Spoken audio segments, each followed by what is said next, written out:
Radio. Diamo voce alla nostra gente. Va ora in onda Spazio Più.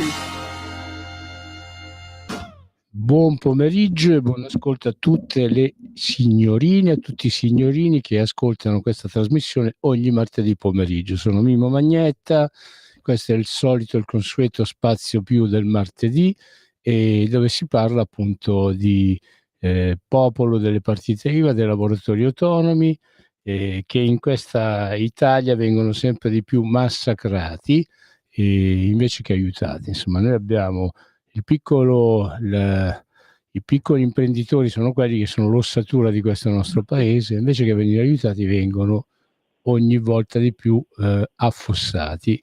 Oggi ho con me un mitico rappresentante sindacale, mitico combattente per la difesa dei piccoli lavoratori, in particolar modo dei piccoli lavoratori del commercio ambulante della Puglia, che è una regione a me molto cara. Savino Montaruli, bentornato e benvenuto fra noi.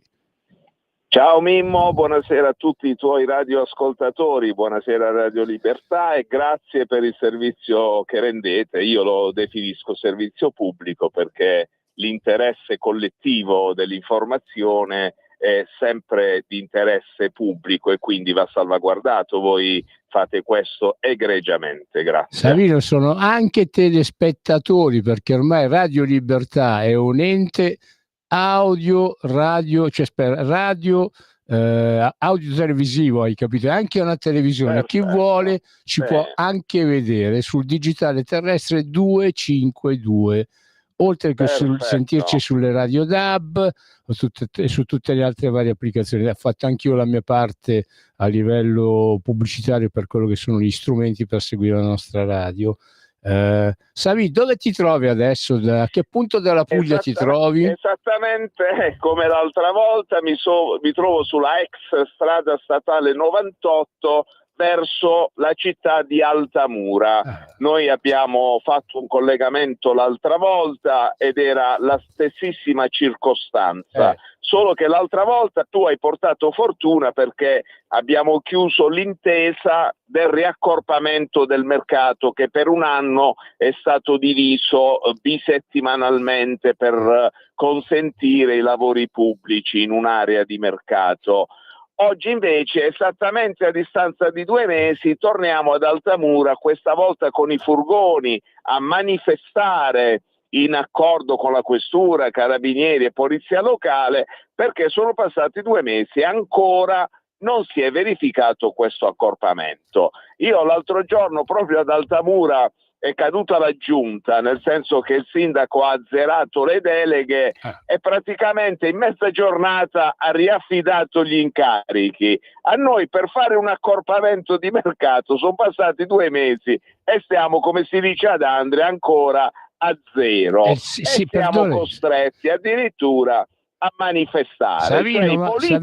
Savino, dimmi, il sindaco è Vito Antonio Petronella, esatto, è lui il sindaco? Sì, il sindaco Petronella. Ma tu mi devi spiegare una cosa, ma come cavolo è che ad Altamura hanno combattuto uno contro l'altro 2 sindaci che rappresentano più o meno tutti quanti il centrodestra, o vado errato?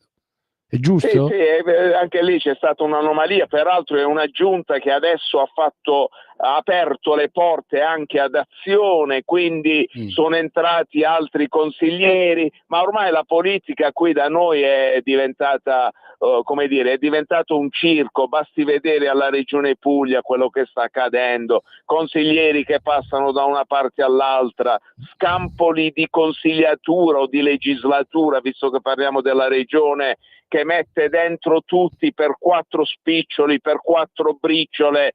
Siamo alle pezze, la politica qui è letteralmente alle pezze e questo purtroppo significherà che a settembre, che si voterà la Regione Puglia, e poi con i 6 mesi di proroga in primavera del 2026 in alcuni comuni, tra cui il mio di Andria, Trani, eccetera, sdoppiando le elezioni, quindi venendo meno anche l'election day, mi sa che qua a votare va il 10, il 15% della popolazione, e loro politichetti ne sono felici, perché ad Andria, nelle ultime elezioni del 2020, tu pensa che la sindaca che governa la città ha preso, appena contandoli alla fine, 18.000 voti, cioè praticamente i voti su 77.000 elettori, fai conto, un quarto e forse neppure. Quindi siamo arrivati davvero alle estreme conseguenze, frutto appunto della politica che è autoreferenziale, che non dà conto più a nessuno. Sono dei saltimbanchi, in pratica fanno quello che vogliono indisturbatamente. Basti pensare alla condizione dello sviluppo economico nella città di Andria. Tu sai cosa hanno chiesto come tariffa per i Deor? No, quanto? Sai, i Deor, sì. 200 euro al metro quadro. Cioè un bar che ha un Deor esterno di 40 metri quadri ha avuto 8.000 euro. Ci sono persone che hanno avuto 11-12.000 euro all'anno da pagare. Ovviamente con il nostro avvocato abbiamo impugnato gli atti e proprio oggi abbiamo presentato i ricorsi alla Corte di Giustizia Tributaria, dopo che abbiamo vinto, ricordiamolo, i ricorsi con gli ambulanti, perché per gli ambulanti noi abbiamo vinto i ricorsi e il comune di Andria ha perso 3 anni di allora TOSAP 2017, 18 e 19 perché aveva formulato delle richieste illegittime. Il comune di Andria ha perso quasi 1 milione di euro e non ne risponde nessuno. Nessuno è responsabile di niente. Adesso peraltro Savino, hanno abolito, hanno abolito l'abuso d'ufficio, hanno abolito il danno erariale. Spieghiamo ai nostri ascoltatori come sono composte le giunte di questi paesi di cui stai parlando. Andria che governo c'ha? Che giunta c'è? Di che colore sono? Da che parte? Sinistra, centro-sinistra, sinistra, sinistroidi, Mancini, sono tutti di quella ho capito, però invece ad Altamura invece no, dovrebbero essere più di centro. La cosa bella è un'altra, che si dichiarano di sinistra, ma abbiamo un'opposizione inesistente, che l'opposizione che dovrebbe essere di centrodestra è più di sinistra di quelli di sinistra, quindi si è creato anche un orientamento tutto a sinistra. Infatti non è il bagno in fondo a destra, diceva Gaber, ma mi sa che i cessi li hanno messi tutti a sinistra, per fare una battuta spiritosa. Però detto questo, Mimmo, attenzione che la questione importante, con il venir meno dell'abuso d'ufficio, tu sai che è stato depenalizzato, e con la depenalizzazione anche del danno erariale, questi amministratori pubblici fanno quello che vogliono. Io voglio ricordare ai tuoi telespettatori, perché le analisi devono essere profonde, 2 anni fa ci sono stati gli aumenti, e parliamo del raddoppio, delle provvidenze, dei compensi, degli stipendi, chiamiamoli così per rendere l'idea, dei sindaci e degli assessori. No, c'è stato, tu sai che il governo ha raddoppiato gli stipendi. Sai qual è stata la motivazione alla base? Perché c'era un elevato grado di responsabilità, cioè hanno raddoppiato gli stipendi perché c'era l'abuso d'ufficio, quindi c'era una responsabilità dei sindaci. Hanno raddoppiato gli stipendi perché c'era il danno erariale, quindi se sbagliavano andavano a rimetterci di tasca loro. Adesso hanno depenalizzato i 2 reati, ma il raddoppio degli stipendi è rimasto. Ma questi ci stanno prendendo per il culo veramente. Ma questi politici pensano che noi veniamo dalla montagna. Però forse per questo è giusto appunto scendere in piazza come state facendo voi, perché ricordiamo alle ascoltatrici e agli ascoltatori che io ti ho voluto con me in trasmissione oggi per far sapere a tutta Italia e anche all'estero, perché Radio Libertà ora viene ascoltata anche in tutto il mondo, perché appunto con questi nuovi sistemi insomma, praticamente abbiamo ascoltatori che ci ascoltano anche beati a loro, dalle Maldive, anziché dalla Thailandia, anziché appunto da Fuerteventura, insomma dalle isole dove vanno tutti quanti quelli che possono permetterselo, no? E allora appunto io ti ho voluto con me in trasmissione perché tu appunto in questo momento sei in viaggio, lo dicevi prima, in direzione Altamura, dove appunto voi avete programmato un sit-in sotto il Palazzo Comunale e anche un corteo di furgoni, che è quello che io mi sono divertito ad organizzare per tanti anni anche qua a Milano. Io spesso e volentieri ho circondato Palazzo Marino, che è il palazzo dove sta il sindaco di Milano. Diverse volte ho portato a spasso gli ambulanti di Milano e provincia per tutta Milano, fin sotto la prefettura, e perché appunto laddove l'amministrazione di un paese, di una città non fa quello che è il suo compito fare, uno deve prendere e glielo deve andare a ricordare. Allora io sono felice di aver saputo che la trasmissione precedente aveva prodotto quel risultato, ma appunto ho voluto in trasmissione con me proprio per far sapere a tutti quanti che appresso a un'azione positiva poi la situazione langue, cioè hanno spostato, abbiamo detto cos'è, un anno fa o 2 anni fa questo mercato, e l'hanno diviso praticamente rovinato. Allora, a novembre scorso è passato un anno e avrebbe dovuto essere già riaccorpato, quindi siamo a 1 anno e mezzo praticamente, con danni enormi dal punto di vista sociale, dal punto di vista economico.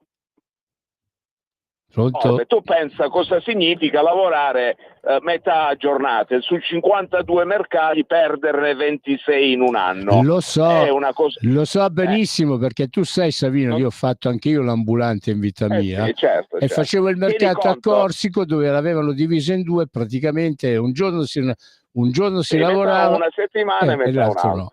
Tieni conto che con questi cambiamenti climatici che stiamo avendo, molti mercati saltavano, quindi rischiava una persona che da fare 4 mercati in un mese ne faceva 1, ed è veramente stato, poi peraltro si può dire forse addirittura del mercato più importante e produttivo di tutto il nord barese, quindi è un mercato che ti salva la settimana, come dicono qui da noi, no?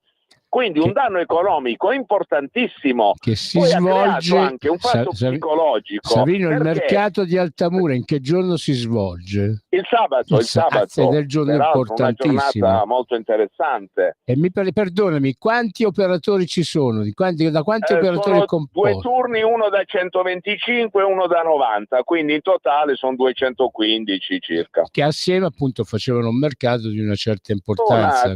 Media, un numero medio. Poi sai cos'è successo, Mimmo? Dimmi. Qua hanno rovinato le famiglie, perché noi abbiamo in molte famiglie, tu sai, da noi c'è la tradizione, come dire, anche storica della continuità familiare per gli ambulanti, perché sono molto radicati, specie ad Andria. In una stessa famiglia c'era il fratello che magari aveva il mercato a Matera e lavorava il sabato, perché anche il sabato c'è Matera, Ruvo per esempio, e lavorava tutti il sabato, no? E l'altro fratello che lavorava solo un sabato sì e l'altro no. Quando non lavorava il fratello e si ritrovavano a casa della mamma a pranzo, litigavano, perché uno diceva all'altro: quanto sei stupido, io lavoro ogni settimana, tu oggi cosa sei stato a fare? Sei un nulla facente, un fannullone. Hanno rovinato le famiglie. Le stesse mogli, che tu sai, le mogli degli ambulanti nel periodo del Covid andarono in crisi, perché non erano abituate a tenere in casa il marito dalla mattina alla sera, no? Perché tu sai, gli orari sono sempre molto particolari. Quindi si sono create delle crisi familiari, ma i sindaci tengono conto anche di questo. E che gliene fotte allora? Che gliene fotte allora? Perché chi è abituato a lavorare dalla mattina alle 4 fino alle 4 del pomeriggio deve stare in casa il sabato e sapere che il collega sta lavorando con la sua clientela, cioè lo fai andare in depressione. Certo. Noi abbiamo avuto anche dei casi di persone che si sono ammalate, ma è il costo sociale di queste decisioni. Vedi come andiamo oltre anche l'aspetto puramente commerciale, è un fatto sociale. Quindi questa gente che sta a governare le città è inadeguata, è limitata nelle sue riflessioni, no? Nelle sue come dire, decisioni. Mi permetti di aggiungere, Savino, permettimi di aggiungere anche pure la depressione provocata nella clientela che veniva al mercato e si veniva a servire. Cioè, gli ambulanti sono sempre stati un presidio sociale pure psicologico, perché mi ricordo io avevo dei clienti che venivano da me, comperavano uno straccio, una cosa da poco, e stavano con me delle ore a parlare, tant'è che a un certo punto ad alcuni dissi: io mi faccio un bel progetto e mi faccio dare un sostegno, un finanziamento, perché io sto qua a fare l'ambulante psicologo. Hai ragione. No. E per cui appunto dobbiamo aggiungere anche il disagio che si provoca negli utenti del mercato. Una domanda ti devo fare, perché io appunto ho cercato di documentarmi un attimino su quello che sono queste lungaggini che certe amministrazioni producono, no? Ma quando non c'è il mercato, diciamo, quando c'è il mercato più piccolo, quando appunto comunque sia il mercato viene spostato, questa clientela dove va a parare? Che va a parare nei negozietti di vicinato, se esistono ancora, se non sono stati falciati via anche loro fra Covid e costruzioni di grossi centri commerciali. Dove vanno questi clienti qua? Allora, intanto purtroppo tendono ad andare nei paesi vicini e questo è un altro dramma, perché si mette in condizione la gente che invece di andare a spendere 10 euro in più al mercato, li deve mettere di benzina per andare ai mercati che si svolgono nei comuni vicini. Questo è un altro danno che non mettono in conto, perché sono economie che vanno via dalla città. Il vicinato l'hanno distrutto, fino ad ora si stanno piangendo addosso anche alcune associazioni, vogliono salvare quando hanno fallito completamente anche con quegli strumenti che dovevano salvare l'ammalato. Questi qua stanno parlando ancora di nuove aperture, ma che dai, i soldi per fare i funerali? Quindi siamo in un dramma totale e questa cosa fa parte di un'analisi che noi stiamo facendo a livello nazionale.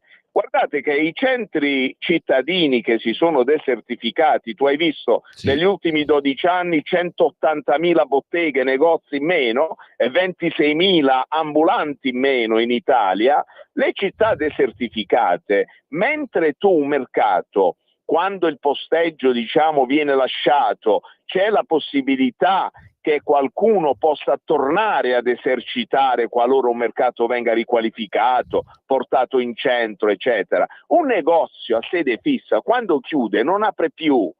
Non apre più. Quindi l'unica speranza per le città, per rivitalizzare le città, sono proprio i mercati, ma devono tornare in centro, non nelle periferie abbandonate in mezzo all'immondizia.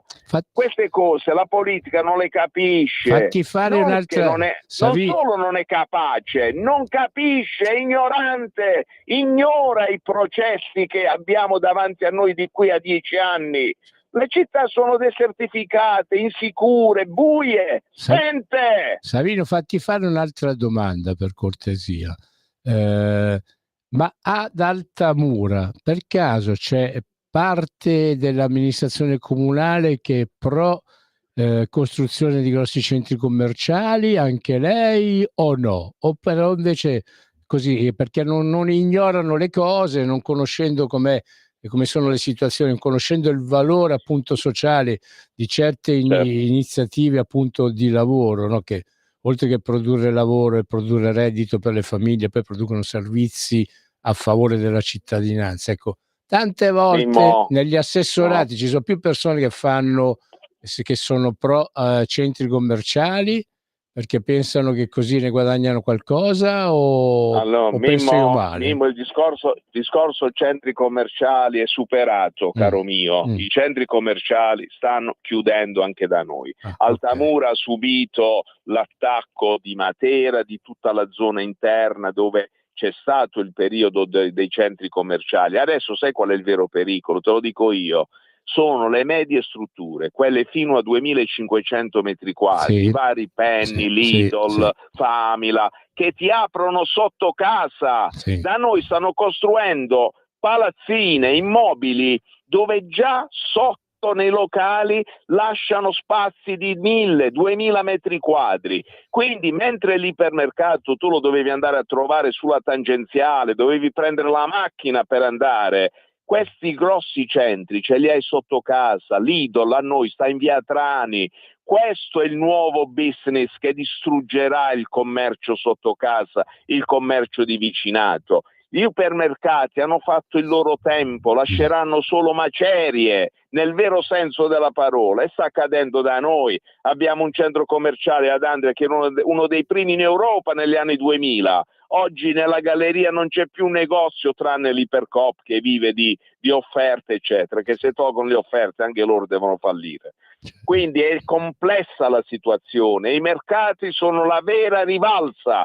I sindaci, la politica deve capirlo. I mercati, fonte di economia in una città, in un paese sempre più anziano, sempre più vecchio, dove la popolazione diminuisce. I mercati, il vero valore del futuro, ma lo devono capire gli amministratori. Allora Mimmo, io adesso devo andare, sto dialogando con la questura fra poco perché sto su strada, peraltro tu sai, questa è una strada dove non c'è collegamento. Mi avevi garantito la mezz'ora, io ho mantenuto l'impegno con te, adesso dovrò andare un po' più veloce perché mi stanno aspettando sia i carabinieri che i commissari della questura per organizzare il corteo. Ti chiedo scusa, un abbraccio forte a tutti davvero. Io ti ringrazio per la tua partecipazione e per le informazioni che ci hai dato e datti da fare. Grazie a te. Io verrò a Milano dopo Pasqua a trovare mia figlia che tu sai è truccatrice cinematografica e lavora a Milano. Quindi verrò a trovare mia figlia Clara, verrò a trovare te e staremo insieme in trasmissione se tu avrai piacere. Racconteremo tante altre belle storie di vita, non di chiacchiere, non di propaganda, di vita. Grazie Savino Montaruli. Ciao Mimmo, un abbraccio a tutta Radio Libertà. Grazie viva Savino. La libertà. Viva la libertà e viva gli ambulanti. Viva. Siamo arrivati alla prima metà della trasmissione. Pubblicità. Stai ascoltando Radio Libertà, la tua voce libera, senza filtri né censura. La tua radio. Da oggi la tua radio è ascoltabile anche con la televisione in digitale. Sul telecomando della televisione digitale o del tuo ricevitore digitale puoi scegliere se vedere la TV o ascoltare la radio. Risintonizza i canali radio e troverai anche Radio Libertà, canale 252. La tua radio.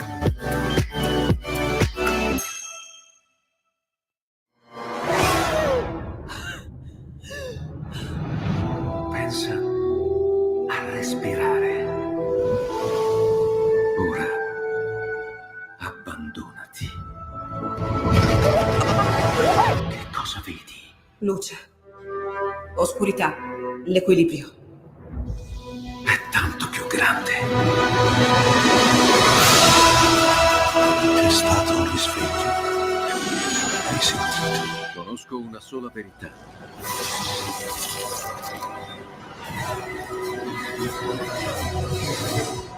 Movie Time ti fa entrare nel vivo del cinema, ti fa sentire come se fossi tu il protagonista del grande schermo.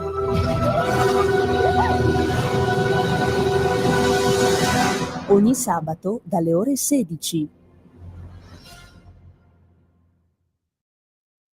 Sempre più liberi con La tua radio è il nuovo sito che mette in prima pagina opinioni, firme, notizie, uno sguardo nuovo e originale sui fatti che ci circondano.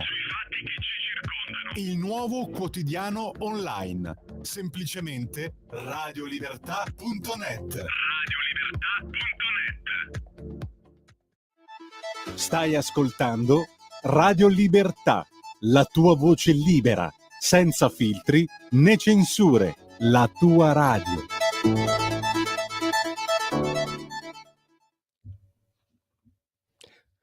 Rieccoci, siamo sempre sullo Spazio Più da Radio Libertà, la trasmissione appunto del martedì pomeriggio, quella in cui si parla di quanto i lavoratori italiani, soprattutto quelli autonomi, vengano aiutati da questo Stato, insomma. e qua indipendentemente dal governo che è in carica, invece che dare una mano ai lavoratori gli si lascia soli se stessi. Abbiamo avuto con noi per circa mezz'ora Savino Montaruli, un agguerrito rappresentante sindacale pugliese che io conosco da oltre un decennio, insomma, con cui abbiamo intrapreso un sacco di battaglie appunto in difesa in particolar modo dei venditori ambulanti italiani, ma lui ha avuto appunto che è stato parte in causa anche per difendere gli interessi anche di tanti dei negozianti, sempre parliamo della Puglia, anche della Basilicata, o anche i balneari. Noi appunto siamo sempre attenti a quelli che sono i problemi delle persone, ma dice la mitica regista Sveva che abbiamo un ascoltatore. Buongiorno, chi sei e da dove chiami? Sì, buongiorno Magnetto, sono Giampaolo Bernasconi, chiamo da Faloppio. Ciao Giampaolo, prego, dici cosa. No, io volevo fare presente che domenica su Libero è uscito un articolo, sorpresa, rischio povertà più gli autonomi dei dipendenti. Il popolo delle partite IVA travolto dalla desertificazione commerciale che ha colpito interi settori tradizionali del terziario messi fuori del mercato nel commercio elettronico. Cioè qua praticamente questo articolo dice che i salari sono scesi per tutti in Italia negli ultimi 30 anni rispetto agli altri paesi europei e quindi sono scesi anche per gli operai, solo che all'operaio lo stipendio gli arriva a fine mese. Io ero partita IVA come consulente finanziario e c'era il rischio che lo stipendio non mi arrivasse, cioè se non facevo clientela, se non facevo quel lavoro non avevo lo stipendio. Questo articolo dice che i più poveri, quelli messi peggio di tutti, sono quelli che hanno le partite IVA, cioè il regime dei minimi. Volevo dirtelo perché la tua trasmissione è praticamente concentrata su questo. Buona continuazione. Grazie Giampaolo, grazie. Infatti io ultimamente, proprio dato che sono ormai 23 anni che faccio trasmissioni da questa radio, sono passato appunto da tutte le varie da tutti i vari nomi che questa radio appunto ha avuto, insomma, da Radio Padania Libera, da RPL, mo siamo a Radio Libertà, però i problemi sono sempre stati quelli e a parte in alcune situazioni che appunto la politica, i vari governi nelle varie forme, insomma, da quello nazionale a quello regionale a quello appunto cittadino, a parte in alcune occasioni che sono stati trovate soluzioni, poi per il resto non si è fatto niente. Insomma, infatti Giampaolo tu hai detto bene, insomma, hai detto, ci hai trasmesso una notizia vera. Ecco, noi appunto qua io da questa radio, in tutti questi anni appunto in cui ho fatto questa trasmissione, ho sempre tenuto a raccontare agli ascoltatrici e agli ascoltatori la verità. A volte appunto mi ci incazzavo anche perché, ripeto, io non riesco a capire come si possa lasciare quella che è una forza produttiva, che appunto è quella delle piccole e medie imprese italiane, di cui fanno parte anche i piccoli commercianti, come si possa lasciare appunto in mezzo ai guai, insomma. Noi appunto abbiamo avuto per circa mezz'ora Savino Montaruli, che appunto è un rappresentante sindacale pugliese, che ci raccontava di quelle che erano le difficoltà, di quelli che erano i problemi che per esempio i commercianti pugliesi contro cui devono combattere. Per dire, io sono cresciuto a Milano, ho fatto il commerciante ambulante anch'io, ma il mercato più lontano che avevo io da casa mia stava a 1,5 chilometri. Cioè in Puglia, ma come anche in Campania, come anche in Calabria, in Basilicata, in Sardegna, cioè in quasi tutte le regioni italiane, un commerciante che deve fare il lavoro appunto nei mercati comunali scoperti si deve fare decine e decine, se non centinaia di chilometri. Allora noi abbiamo sempre e questi commercianti non hanno mai avuto il sostegno dallo Stato. Da ogni governo che c'è stato non hanno mai avuto sostegni, e questa è una cosa che riguarda per esempio anche i camionisti, i tassisti, cioè non è mai venuto fuori l'idea a qualche governo, ripeto, di qualsiasi orientamento politico, di prendere e applicare delle misure in cui appunto venivano aiutati appunto i lavoratori che sostenevano delle spese non indifferenti per compiere il loro lavoro. Anzi, venivano addirittura aggravati. Per esempio, ecco, io ho voluto ascoltare Savino, ho voluto dar voce a Savino Montaruli perché mi ero documentato su quella che era la situazione dell'amministrazione comunale di Altamura e appunto sono andato a scoprire, andando sui social, ho scoperto che appunto in pratica ci ritroviamo ad avere un sindaco, Vito Antonio Petronella, che è stato eletto appunto dal centrodestra, da tutta una serie di liste, e che appunto aveva fatto si era conteso il titolo di sindaco con un altro candidato, anche lui di centrodestra, solo che appunto evidentemente l'altro sindaco rappresentava forse una certa parte di centrodestristi e lui ne rappresentava altre. Lui per esempio è più vicino alla Lega. Ho letto nel suo curriculum vitae che è stato anche appunto sostenuto dall'onorevole Rossano Sasso, che è un deputato della Lega, e di cui appunto a cui mi riservo di rivolgermi per elevare una preghiera, insomma, affinché appunto le problematiche dei mercatari di Altamura vengano appunto risolte. Però ecco, prima di continuare questo argomento devo dare voce ai nostri ascoltatori, perché abbiamo un altro ascoltatore in linea. Buongiorno, chi sei, da dove chiami? Sì, pronto? Sì, buongiorno, ci sei? Dimmi. Sì, buongiorno Mimmo, sono Luca, chiamo da Colico. Ciao Luca. Ascolta, io sono da sempre una partita IVA. Che sfortuna che c'hai, oh. Cioè non hai mai provato il brivido del posto fisso, Luca? No, l'unica cosa fissa era il 740 da presentare ogni anno, e l'INPS da pagare. No, sempre stato partita IVA dal lontano 1985. Io voglio dire che qualcosa i governi hanno fatto, perché per quelli piccoli, per gli artigiani, per i piccoli commercianti, l'istituzione del regime forfettario è stata effettivamente una semplificazione. Prima molte ditte pagavano più di commercialista che di tasse, che era un'assurdità, perché dovevano tenere una contabilità come se fosse la Fiat. Detto questo, però, io credo che in realtà gli artigiani e commercianti non abbiano bisogno di aiuti. Quello che hanno bisogno è che si deve giocare ad armi pari. Cioè il problema del commercio sono le multinazionali che non pagano le tasse, che hanno un potere di lobbying gigantesco, che possono permettersi di pagare le tasse nei paradisi fiscali e che fanno una concorrenza sleale. Cioè il vero problema è la concorrenza sleale nei confronti dei commercianti e anche di certe categorie di artigiani.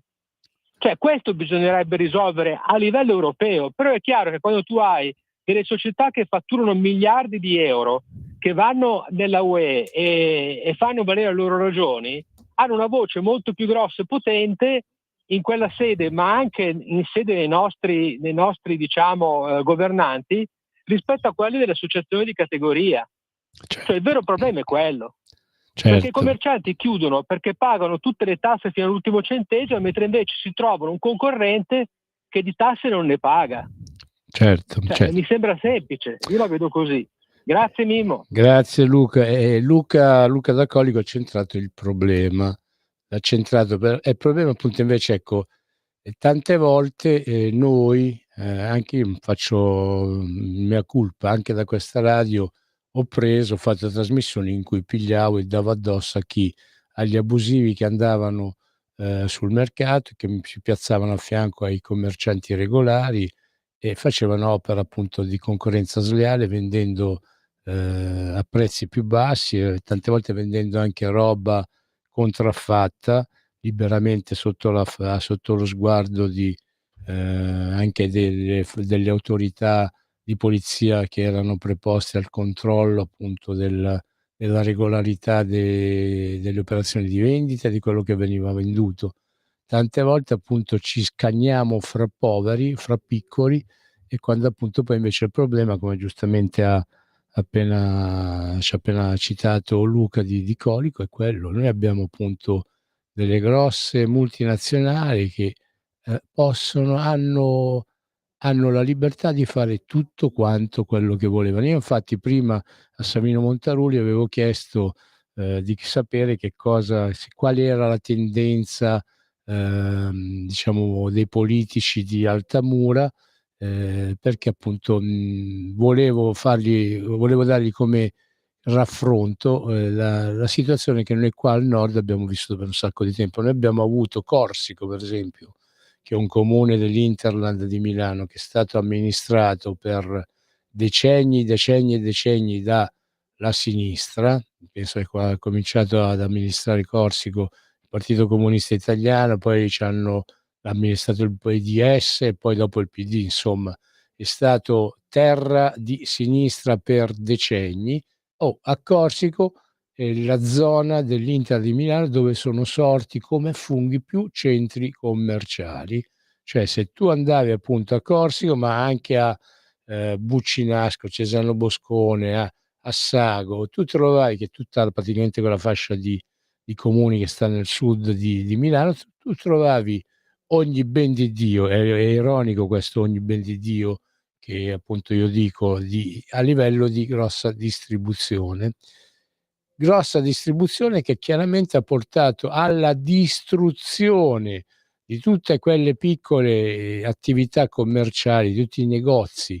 Fate conto che negli anni 50-60, quando l'Italia è stata ricostruita, praticamente c'erano i piani regolatori che prevedevano per X case costruite ci doveva essere, sotto le case ci dovevano essere un bar, una panetteria, una macelleria, una salumeria e la tabaccheria o la farmacia. Cioè in pratica facevano i palazzi, e questo è proprio un discorso di storia dell'architettura, facevano appunto i palazzi che dovevano essere costruiti, dovevano avere questi servizi sotto casa, e se no appunto in pratica non hanno fatto. Milano è nata in questa maniera, pure le città dell'Inter sono nate in questa maniera. Ecco, il problema è che da quando poi alcune amministrazioni politiche, per un discorso di tornaconto economico, perché tanti comuni appunto dando autorizzando l'apertura di certi grossi magazzini, pigliavano un botto di soldi come oneri di urbanizzazione.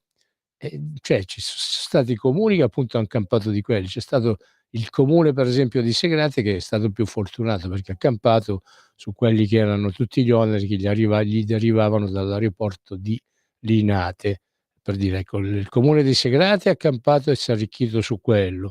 I comuni che ho citato prima si sono arricchiti sugli oneri di urbanizzazione forniti appunto, pagati da queste grosse strutture commerciali, dalla grande distribuzione organizzata. No. Ecco, il problema appunto è che questa GDO, questa grossa distribuzione che ha costruito ipermercati, supermercati giganteschi a non finire, appunto ha distrutto quello che era tutto il tessuto commerciale e lavorativo dei piccoli commercianti. Ecco, noi per esempio io vi dicevo che appunto negli anni 50, quando hanno cominciato a ricostruire l'Italia, hanno stabilito che ogni palazzo, ogni quartiere doveva essere composto in questa maniera. Se voi vi fate un giro per Milano, per Roma, per Firenze, per Torino, ma per qualsiasi città italiana, per qualsiasi paese italiano, voi appunto sotto i palazzi, quelli appunto alti come minimo 6 piani, ci troverete un sacco di negozi che sono tutti quanti deserti, tutti quanti vuoti, tutti in cerca o in cerca d'affitto, appunto in vendita, oppure che da negozi che avevano vari tipi di merceologie, trattavano vari tipi di merceologie, anche perché una volta c'era anche un piano regolatore commerciale per cui tu non è che potevi aprire 2 negozi di macelleria uno attaccato all'altro, non potevi aprire 2 panetterie uno attaccate all'altro. Ecco, l'unico limite che rimane per le farmacie e per i tabaccai. Ecco, ancora oggi questo è un limite che ancora rimane, un vincolo che rimane, che appunto un tabaccaio non può essere aperto attaccato a un altro tabaccaio o anche a una farmacia. Ecco, questo è l'unico limite che rimane. Invece poi per il resto, eliminato il piano regolatore commerciale, ognuno ha potuto fare, aprire e chiudere o quel che voleva.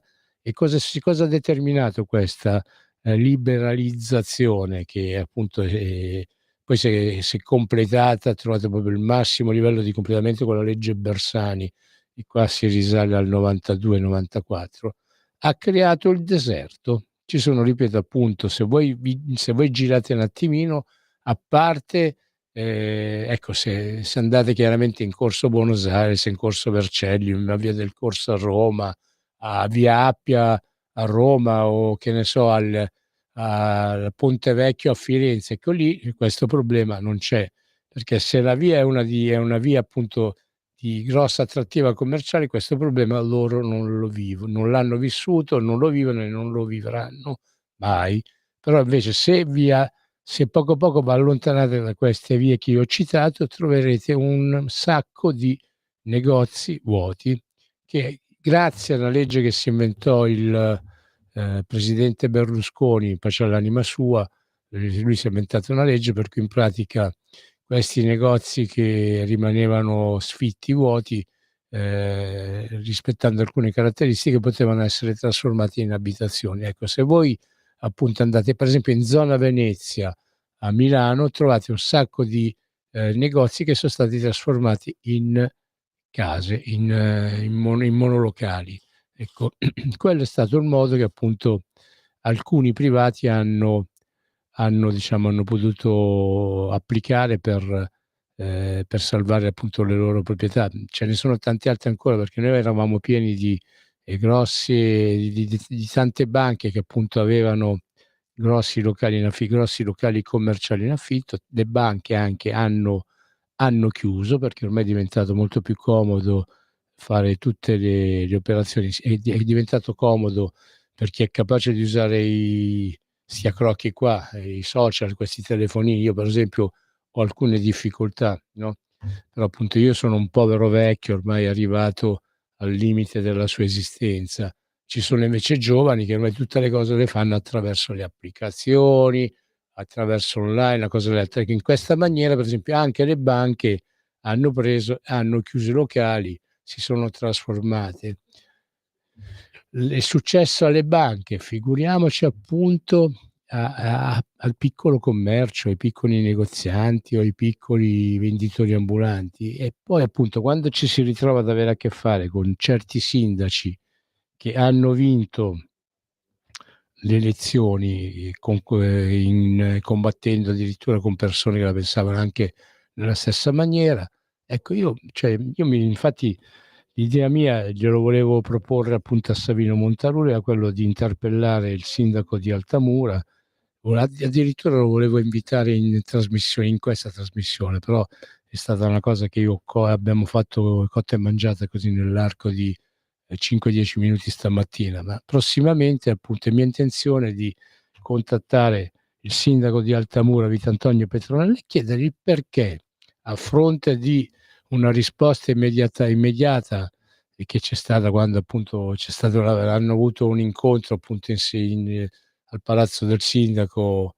2 o 3 settimane fa, hanno appunto preso e deciso di ricongiungere questi due mercati che appunto separati praticamente non danno niente a nessuno dei vari due gruppi, e soprattutto non danno niente manco alla cittadinanza, perché se tu il mercato, che è sempre nato nel centro del paese, ricordatevi che i mercati in Italia sono nati sempre al centro dei paesi, un po' come anche le galere, perché appunto comunque sia le galere avevano il compito di deterrenza.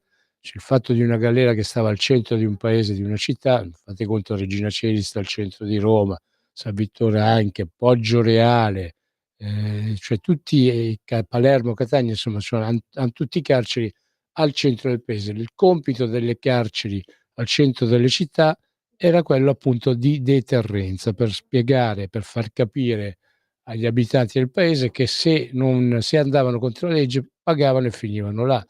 Ecco, il mercato invece era lì al centro del paese, perché su lì convergevano tutte le varie tutta la popolazione che ci viveva, ci facevano, appunto c'era chi ci vendeva e chi comprava, ma soprattutto era un discorso di presidio sociale. Fate conto, io ho fatto un ambulante per 35 anni e l'ho fatto appunto, ho calcato le piazze, per esempio quella di Piazza l'Agosta. Ecco, Piazza l'Agosta è un mercato cittadino milanese che si svolge il martedì mezza giornata e il sabato l'intera giornata. Ecco, quando c'era il mercato, in quella zona, nella zona di Piazza l'Agosta, c'era la tranquillità assoluta, c'era l'ordine, perché praticamente comunque sia gli ambulanti che lavoravano là, cioè, garantivano anche un certo ordine, una certa tranquillità, una certa serenità, quando appunto comunque sia i mercati erano frequentati da venditori e da acquirenti. Poi c'è stato un periodo in cui invece i mercati hanno cominciato ad essere molto frequentati anche da bande di gitani, o insomma di gente di malaffare che andavano nei mercati per fare i borseggiatori. Però appunto quello è il mondo di oggi, un po' come è quello che succede anche nelle metropolitane. A Milano ci stanno bande di ladri e di ladre che appunto in pratica hanno come lavoro quello appunto di andare nelle ore di punta a borseggiare appunto persone, e si fa fatica a contenerlo, insomma. Appunto a volte, ecco, tornando a noi, certi lavoratori, oltre che a svolgere il loro lavoro, appunto in pratica svolgono questo servizio pubblico. Come diceva appunto, mi ricordo se era Luca da Colico o Giampaolo da Bernasconi Falloppio, che in pratica appunto certi lavori sono anche un lavoro, serve anche appunto per mantenere la sicurezza. Ripeto, io me lo ricordo, io quando ero ragazzino, quando stavo in certe zone, la zona era tranquilla. Ecco, allora, ecco, appunto, uno di questi ascoltatori aveva detto che non si doveva chiedere aiuti, no? Ecco, il problema è un altro. Io, le persone che appunto ho rappresentato in passato, non chiedevano aiuti economici, ma chiedevano solamente di poter continuare tranquillamente il loro lavoro. Ecco, tante volte ai piccoli lavoratori, ai piccoli commercianti, basta dargli la serenità del lavoro, e come diceva appunto in pratica Savino Montaruli da Andria, diceva, quelle in Puglia per esempio certi lavori sono lavori di famiglia, allora tu devi garantire a questi lavoratori la tranquillità nel proseguimento del lavoro. Noi abbiamo avuto, a causa di direttive emanate dall'Unione Europea, invece la perdita di questa serenità. Io per anni da questa radio ho parlato della direttiva europea Bolkestein, che era quella che appunto ha tolto la certezza del lavoro a 180.000 ambulanti italiani. Ecco, allora ai piccoli, agli appartenenti al popolo delle partite IVA, soprattutto soprattutto nelle persone dei venditori ambulanti, ecco, lasciamogli la certezza del loro lavoro, diamo a loro questa tranquillità, appunto, anche perché anche per fare il venditore ambulante è necessario impegnare e fare degli investimenti. E chiaramente se uno ha la tranquillità di poter continuare il suo lavoro, può fare anche investimenti. Sì, in effetti, ecco, come al solito, io poi quando parlo di certi argomenti a cui sono molto attaccato mi perdo poi. Però ecco, appunto, fra una chiacchiera e l'altra il tempo dello Spazio Più è terminato, perciò vi saluto, vi ringrazio per l'ascolto, per la pazienza, e ci sentiamo venerdì pomeriggio dalle 15 alle 16 per la solita trasmissione dedicata alle forze dell'ordine. Grazie ancora dell'ascolto e buon proseguimento di trasmissioni su Radio Libertà. Avete ascoltato